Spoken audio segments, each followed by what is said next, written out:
प्रिया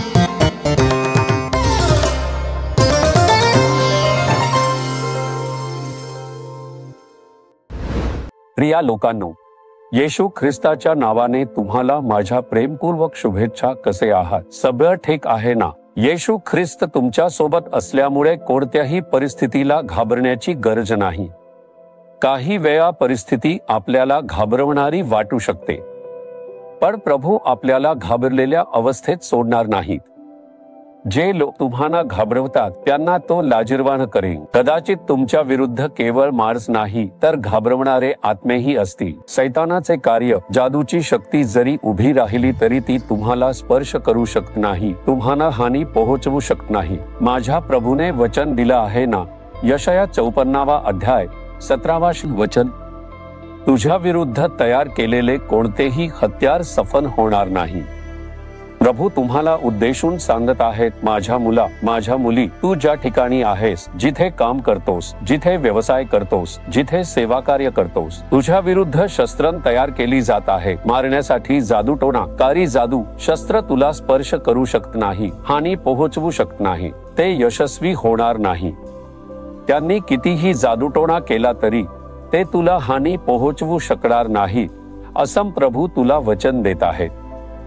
का माहिती? कारण जो तुला संरक्षण देतो तोच प्रभू सैतानावर विजय मिळवलेला आहे. ज्याने सैतानाच्या डोक्यावर पाय ठेवला आहे, ज्याने सैतानाची सारी शक्ती हिरावून घेतली आहे. येशूच्या नावात, येशूच्या रक्ताच्या आश्रयात जर तुम्ही आलात तर सैतान तुमचं काहीही वाकड करू शकत नाही. ती सगळी शस्त्र निष्फळ ठरतील. माझ्या सेवा कार्यात मी पाहिले की माझ्या विरुद्ध कितीतरी प्रकारची शस्त्र तयार करण्यात आली होती. माझ्यावर आरोप ठेवण्यासाठी, मला नष्ट करण्यासाठी, मला आजारी पाडून थांबवण्यासाठी, माझ्या मृत्यूला कारणीभूत होण्यासाठी, माझ्या सेवेला अडथळा आणण्यासाठी अनेक प्रकारची शस्त्र तयार करण्यात आली होती. हे मला माहीत आहे. कोणत्या ठिकाणाहून आणि कशा प्रकारची शस्त्र डागली जात आहेत हेही परमेश्वराने मला उघड करून दाखवले आहे. मी वाट पाहत प्रार्थना करत असताना अचानक काही दृश्य तो दाखवतो आणि मी म्हणतो, हे काय आहे प्रभू? मला काहीच समजत नाही. म्हणजे काही लोक डोंगराच्या गुहांमध्ये, काही जंगलात बसून अग्नी पेटवून जादूटोणा करत आहे, अशी दृश्य दाखवली जातात. मी विचारतो, माझा काय संबंध आहे प्रभू? काय आहे? तेव्हा प्रभू उत्तर देतो, रात्रभर तुझ्या विरुद्ध जादू टोणा करत बसतात. तुझा फोटो ठेवून पहा. तुला कायमचं कारी जादू करून अडकवायचं, नष्ट करायचं, तुला बोलू द्यायचं नाही असं त्यांना वाटतं.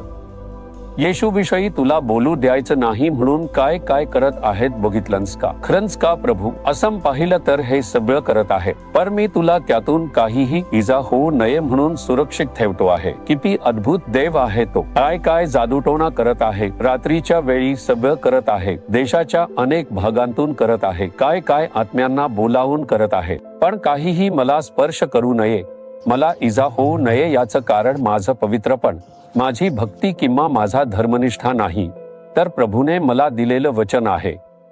मी तुला ओळखलं आहे, मी तुझं रक्षण करीन. हे त्याने दिलेल्या वचनामुळेच तो मला कृपेने रक्षण करत आहे. म्हणून घाबरू नका. तुमच्या विरुद्ध काही प्रकारची शस्त्र तयार करतील. मला तुला कसे तरी ब्लॉक करावे लागेल. पुन्हा विचार करा, ते चालेल का? सत्तेत असलेले लोक, सत्तेच्या अधीन असलेले लोक, वरच्या अधिकाऱ्यांच्या आजूबाजूला असलेले लोक अनेक प्रकारची शस्त्र तयार करतील, पण काहीच यशस्वी होणार नाही, काहीच चालणार नाही, कारण तुमच्या सोबत असलेला परमेश्वर आहे. हेच मी माझ्या अनुभवातून पाहिलं आहे. म्हणूनच परमेश्वर म्हणतो, माझ्या मुला, माझ्या मुली, घाबरू नकोस. तुझ्या विरुद्ध तयार केलं गेलेलं शस्त्र पाहून घाबरू नकोस. काहीच चालणार नाही. त्या शस्त्राकडे पाहून तू घाबरू नकोस. ते कितीही मोठं असलं तरी तुला स्पर्श करू शकणार नाही, तुझ्या जवळही येणार नाही, असं परमेश्वर सांगतो. हा माझा अनुभव आहे, अनेक सेवकांचा अनुभव आहे आणि तुमचाही अनुभव असू शकतो. म्हणून धाडसाने म्हणा, सैताना, तू माझ्या विरुद्ध तयार करत असलेलं कोणतंही शस्त्र यशस्वी होणार नाही. माझ्यासोबत असलेला येशू महान आहे. येशूच्या नावात, येशूच्या रक्तात मी विजय मिळवतो. मी येशूच्या नावामध्ये आश्रय घेतो. मी येशूच्या रक्तामध्ये आश्रय घेतो. विश्वासाने म्हणा की याच्या पलीकडे कोणतंही शस्त्र तुला गाठू शकत नाही आणि तुम्ही चमत्कार पाहाल. येशू, तू मला संरक्षण देण्यासाठी दिलेलं तुझं नाव माझ्यासाठी एक बलवान गड आहे, एक आश्रयस्थान. तुझ्या रक्ताची सामर्थ्य मला संरक्षण देते.